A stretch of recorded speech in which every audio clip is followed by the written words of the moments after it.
Joe Manchin is back, and he's once again ruining Joe Biden's day. In this case, announcing that he plans to oppose Julie Su, which is Joe Biden's nominee to lead the Department of Labor. And because of the way that the votes break down, him being opposed to her is probably all it will take. That's probably it. She is currently the acting Labor Department secretary, previously having served as California's top labor official, overseeing workplace safety and policing wage theft in the country's most populous state. Now, why does he have a problem with her? Well, the thing about the wage theft might have already clued you into what his issue is, but labor unions and progressive groups both have enthusiastically backed her nomination, saying that she would aggressively enforce workplace protections, particularly for the most vulnerable low-wage workers. She's also a civil rights lawyer. Okay, so they say she is going to vigorously pursue abuses of workers. The issue that Joe Manchin has with her is that she would vigorously pursue abuses of workers, and that of course cannot happen. I mean, they're wording it differently. They're saying that she's anti-business, and that's it. He put out a statement saying, "I believe the person leading the US Department of Labor should have the experience to collaboratively lead both labor and industry to forge compromises acceptable to both parties. While her credentials and qualifications are impressive, I don't care about that." I'm kidding. "I have genuine concerns that Julie Su's more progressive background prevents her from doing this, and for that reason, I cannot support her nomination to serve as Secretary of Labor." And by the way, even if he wasn't against her, it is possible that she'd be blocked in the Senate anyway. Either John Tester or Kirsten Sinema, both of whom have not indicated that they'll support her. And in the case of Sinema, it seems like she wouldn't. That would also be enough to stop her from getting through.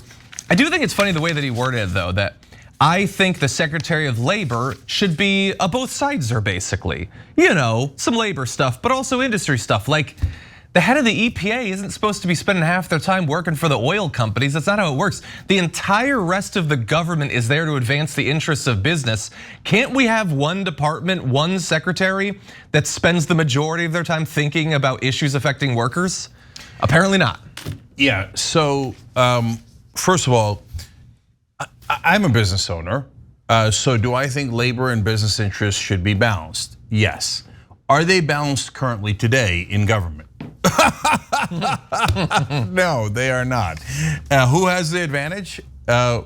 Business owners by about an order of 200 times more than labor. They have massive advantages, including having purchased almost all of the senators, including Joe Manchin. And by the way, I got news for you. If it wasn't Manchin and Sinema, it would be two other Democratic senators. They all get bribed, and almost all of them get bribed. I'm sorry, campaign contributions. And they get some from labor, so Sherrod Brown, who gets bribed by labor, would the most would be like, "Oh, we're gonna fight for labor," right? And then all the other ones like Coons and Carper and tons of other Menendez, et cetera, who all get bribed by corporations, will come back and go, "No way, corporations!" Right? So this is all a game of bribery. At least Manchin is almost admitting it. He's like, "I think the Secretary of Labor shouldn't work for labor. I think they should also work for corporate interests." Wow. Okay, what a twist in Washington. Okay, so the whole thing's totally corrupt. Now, what's the correct standard? I argued for it in my book, Justice is Coming, democratic capitalism. And so what I mean by that is, look, we should have capitalism. I believe in that, and I think a lot of people get mad at me for saying that. We could get it, that's a different conversation. But democracy, i.e. your representatives, your government, is supposed to check capitalism. They're not working for, what was supposed to happen in the Constitution and the American form of government and democracy is that your representatives are supposed to represent you and only you. So now that doesn't mean you obliterate business. I don't want you to do that. You want to have enough balance so that businesses can exist and that their employees can thrive. But you shouldn't be doing it on behalf of business. Remember, businesses are not humans. They're just legal fictions we created. If you say, "Hey, listen, I want to do it on behalf of the workers of that company and the overall community and the overall economy," okay, that makes sense. But guys, none of that is happening in Washington, none of it. Capitalism is not 1% checked by this incredibly crooked Senate and all of the government. So, okay, but there is one piece of good news here. She's the acting labor secretary. She's been previously confirmed by the Senate for another role. So they could keep her to the end of Biden's term and nobody's gonna do anything about it. And it looks like they're headed in that direction. I hope they don't bother trying to get another labor secretary. She seems like a very rare person in Congress that's actually doing something for you, or in government that's doing something for you. That's why Manchin hates her. So, President Biden, this is a super easy fix. Donald Trump had nothing but acting secretaries and nobody did anything about it. Just keep her in that position forever. And Joe Manchin's thinking of running against you. You already gave him the Mountain Valley Pipeline. What the hell else does he need? Tell him to go take a long walk off a short coal mine. Okay. John took the words right out of my mouth with, picking apart the words that Manchin used. And I do think it's important because we're talking about a pick for labor secretary. This is not somebody who's gonna come out and immediately say, okay, guess what? We got a 4-day work week now. I'm decreeing it, 4-day work week, 6-hour days. Everybody gets mandatory paid overtime. That's not what they're gonna do. The secretary is basically there to say, listen, you can't take advantage of these people. You can't steal their wages. You can't not enact safety protocols that are gonna leave a factory worker, missing a hand or missing an arm. And when you do those things, we're going to investigate you and hold you liable. That is what the Secretary of Labor's job is supposed to be. So no, you should not have this camaraderie with corporations where you're rubbing elbows with them, and hobnobbing with these CEOs at these swanky dinners. Your position is to protect the people. And almost by definition of that, the corporations, the CEOs themselves, it's adversarial. And maybe it shouldn't be that way, but it has to be that way because we don't have anything functioning like that now.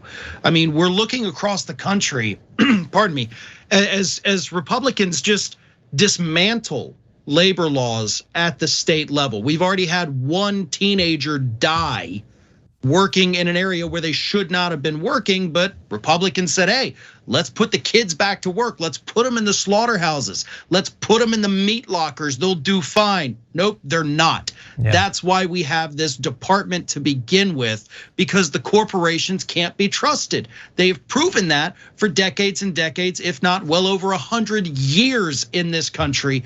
They have proven they're not gonna do the right thing when we leave them to their own devices. And that's what this position was created to stop.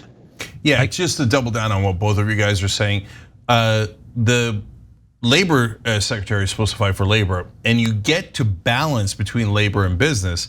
Number one, because the rest of the government's all for business. So if she's super strong, you'd be lucky to get to 10% balance, right? And then thirdly, the businesses fight for themselves. The government isn't supposed to be fighting on behalf of corporations. Like I said earlier, they're supposed to be fighting on behalf of voters, communities, and maybe their workers. But that's how you get to balance, when the companies go, I want this, and your government fights back, and then they get to a balance. Instead, the government has joined them, and they're saying the labor secretary should also join them, so there should be no balance at all. That's what Manchin is actually saying. 100%. By the way, I agree that we can't expect that like the labor department or the labor secretary would come out and be like, boom, 4-day work week. But wouldn't it be nice to have one person in elected office say that we should be working towards that? Like that should be a goal? I feel like some people would support that. I feel like that might be popular. No.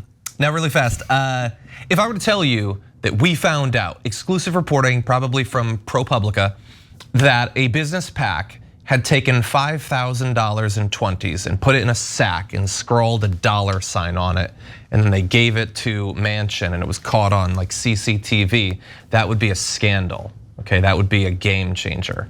You know what wouldn't be a game changer? Revealing that over the last 5 years of reporting, business PACs have given him $2.8 million. Just because they like him doesn't have any effect or whatever. It doesn't change his opinion or anything.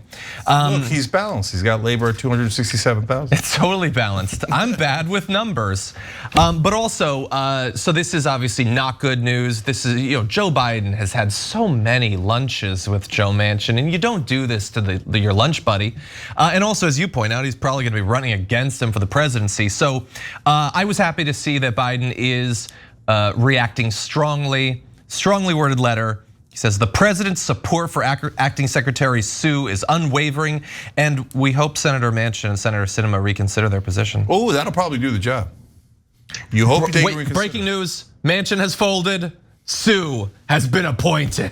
The hope worked. The hope worked. He's like, well, I am getting bribed millions of dollars by corporations. On the other hand, he hoped that I reconsider. So that seems very strong by Biden. He should have wished upon a star. He missed a great opportunity there. Thanks for watching the Young Turks. Really appreciate it. Another way to show support is through YouTube memberships. You'll get to interact with us more. There's live chat emojis, badges. You've got emojis of me, Anna, John, JR. So those are super fun. But you also get playback of our exclusive member-only shows and specials right after they air. So all of that, all you gotta do is click that join button right underneath the video. Thank you.